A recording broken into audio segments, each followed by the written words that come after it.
السلام عليكم ورحمة الله وبركاته، كنتمنى تكونوا بخير وعلى خير وبصحة جيدة. اليوم غادي ندير معاكم واحد البطبوط ونقدم معاكم واحد البطبوط كيجي رائع، كيوجد بسرعة.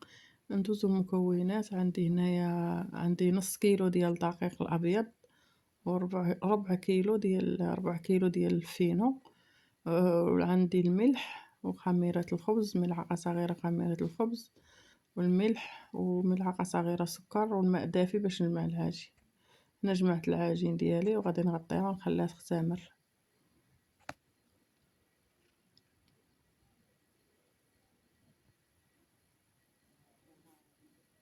انا بعد اختمرت ليا العجينه غادي نقرصهم بالدقيق ديال الفينو، غادي نشكلهم كويرات وغادي نقرصهم بدقيق الفينو.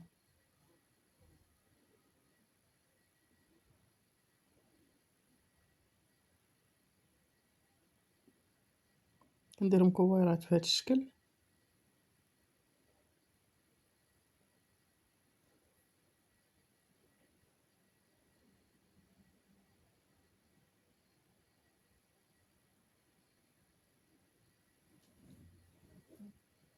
انا بعد ما كورتهم كاملين غادي نخليهم يرتاحوا وغادي ندوز نقرصهم مده 5 دقائق.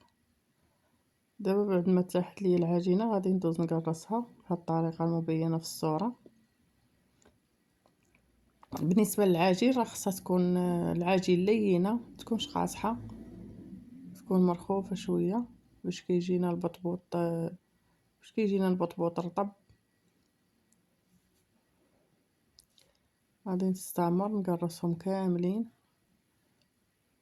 هنا كندير دقيق الفينو هو اللي كنقرص به.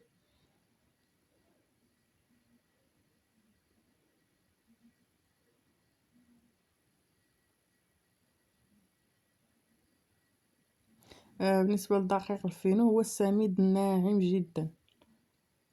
هنايا تنديرهم بهذا السمك، كنقرصهم بهذا السمك. هاد السمك اما بعد ما قرصتهم كاملين دابا غادي نغطيهم ونخليهم يخمروا.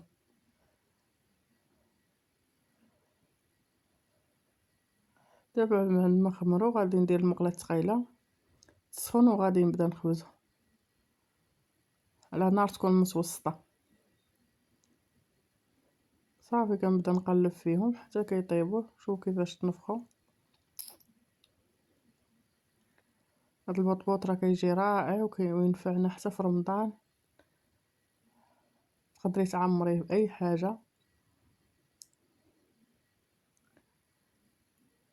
هنايا كنبدا نقلبهم حتى كيطيبوا. شوفوا كيفاش تحمروا. دابا كنحمر لها دوك الجوانب، كنحمرها من الجوانب كنبقى نقلبها بحال هكا كندورها باش كطيب من الجناب.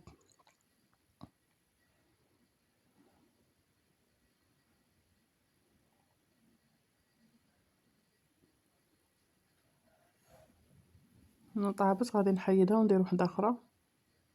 ها هو الشكل النهائي ديال البطبوط ديالنا، راه كيجي رائع وكيجي رطب، كيجي قطني مهوي من داخل، كيجيش مدقص.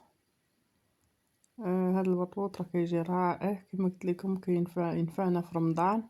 نعمروه باي حاجه، تعمريه بالكفته والبصله ولا تعمريه بالدجاج مع الخضره باي حاجه، ولا تعمريه بالكاشير. كيجي رائع هذا البطبوط. كنتمنى ينال اعجابكم. ولا عجبكم ما تنساونيش من لايك وشاركوا عندي في القناه فضلا وليس امرا. السلام عليكم.